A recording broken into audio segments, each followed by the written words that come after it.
بسم اللہ الرحمن الرحیم۔ السلام علیکم۔ قصص الانبیاء، حضرت لوط علیہ السلام۔ آج کی یہ ہماری 8ویں ویڈیو ہے اور آج کا ہمارا موضوع ہے حضرت لوط علیہ السلام کے متعلق سوالات اور ان کے اہم جواب۔ حضرت لوط کو کس علاقے میں خدا نے نبی بنا کر مبعوث کیا؟ شہر سدوم میں۔ حضرت لوط نے کس نبی کی تصدیق کی؟ حضرت ابراہیم علیہ السلام کی۔ حضرت لوط علیہ السلام نے کتنے سال تبلیغ کی؟ 20 سال۔ حضرت لوط علیہ السلام کے قوم کے گاؤں کتنے تھے؟ 7 گاؤں۔ حضرت لوط علیہ السلام کی قوم پر کون سا عذاب آیا؟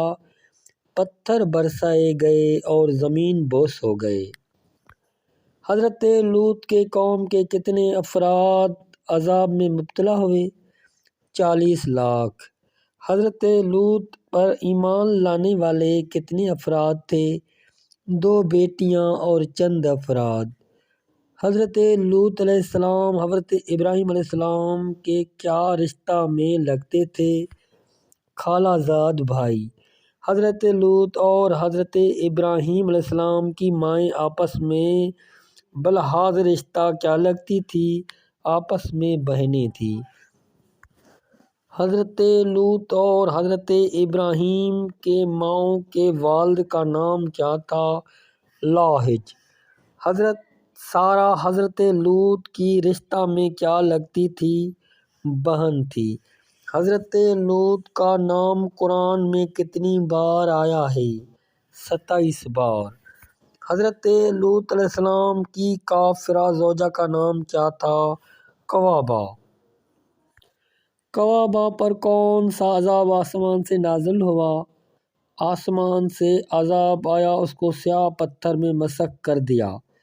کوابہ کا مسخ شدہ سیاہ پتھر کتنے سال زمین پر پڑا رہا؟ 20 سال۔ 20 سال پتھر زمین پر خدا نے کیوں رکھا؟ باعث عبرت کے لیے۔ کوابہ کا مسخ شدہ سیاہ پتھر بعد میں کہاں گیا؟ زمین بوس ہو گیا۔